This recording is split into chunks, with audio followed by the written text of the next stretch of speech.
Hello students, let us start off with the next topic, which is recruitment.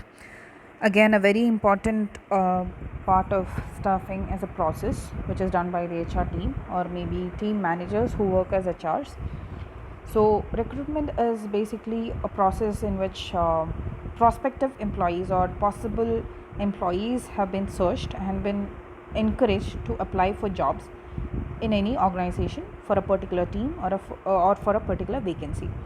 So basically this process tries to stimulate and encourage people to apply for jobs. So this activity is right before selection. So if we need to select people, say from a big pool of people who have applied for jobs, recruitment is an important process. So we need to create a pool or a group of candidates, say possible candidates or prospective candidates, from which we can select a good or the right person for the right job. So basically recruitment aims to serve two major functions, which is to discover different sources of workforce or personnel, and to create a pool of applicants or say prospective employees. So it involves identifying different sources of labor supply from which you can get an application. So most of the time in today's recruitment process, majorly people or organizations prefer to get applicants from their own website, where candidates have been encouraged to post their resumes or CVs into their website, and it's more an authentic form of getting this pool of applicants. Next is to evaluate how valid these sources are. Say sometimes organizations depend on consultancies as well. So getting such applicants from consultancies also require they need to have some kind of validity, that is to see and check if each applicant is a valid source or not. Then to choose the most suitable form or source, that is sometimes say if a person has been found to be genuine, if they need to select them or not to select them, that lies in the hands of the organization. So again, recruitment helps in that.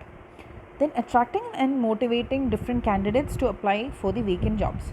So once a job organization posts a ad for their job, that is this is the vacancy which we have and this is the skill set that we require, prospective candidates with the skill sets or somewhere close to this skill set can apply for the jobs, and if they are lucky enough, the organization selects them from this pool of candidates, and these candidates go through a stringent selection process, and if they are good enough, they get selected, right? So the sources of recruitments can be divided into two, and these are the basic sources, that is your internal source and your external source.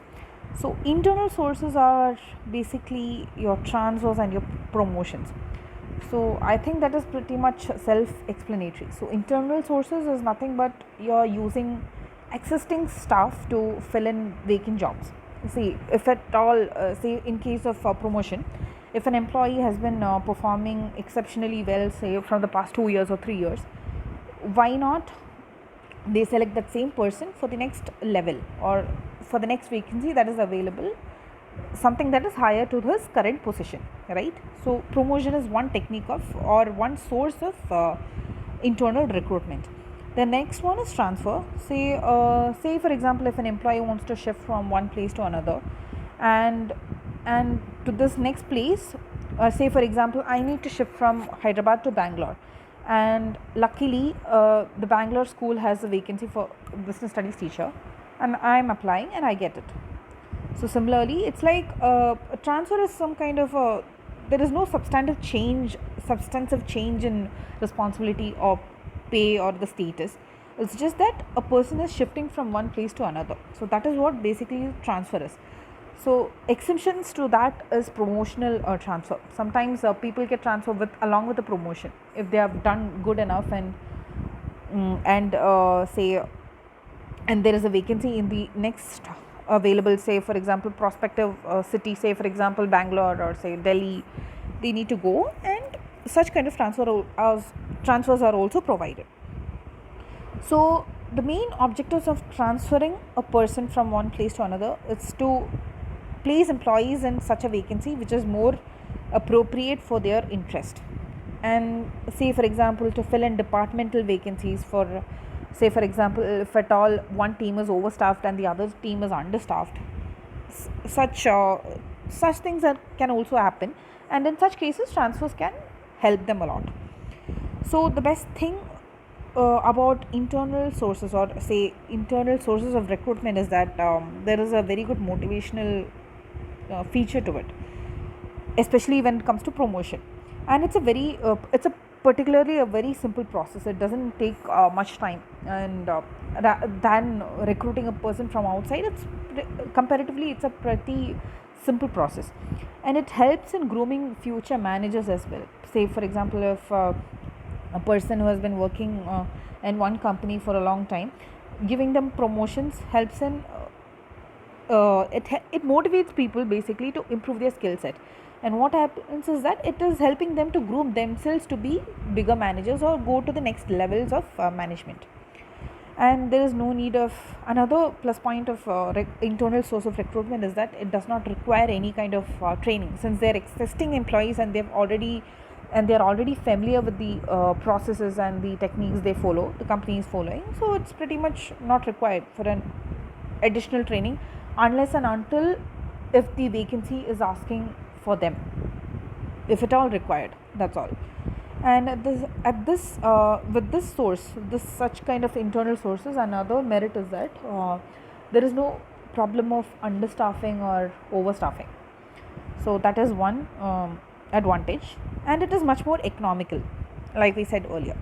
Now the demerits is that there is a very limited choice of selecting people from different pools, and there is a decrease in competition majorly, because since there is it's the same employees here and there, so there is lesser chance of competition. And what happens because of that, there is lesser productivity as well.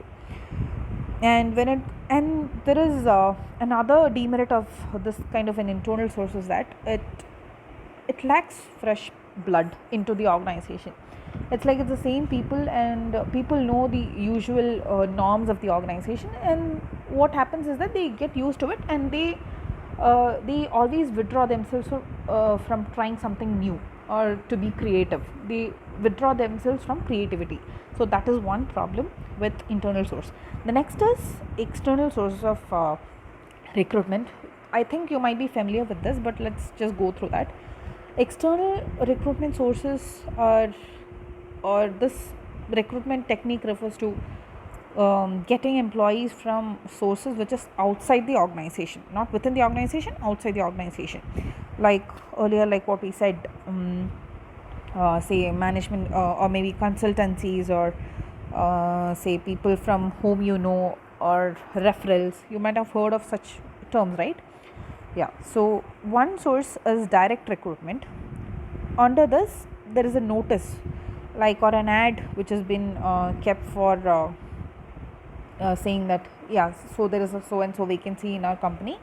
Job seekers can apply on a specified date. This will be the last day to apply, and the selections will be done on that spot. You would have heard of people going for recruitment drives to different places, right?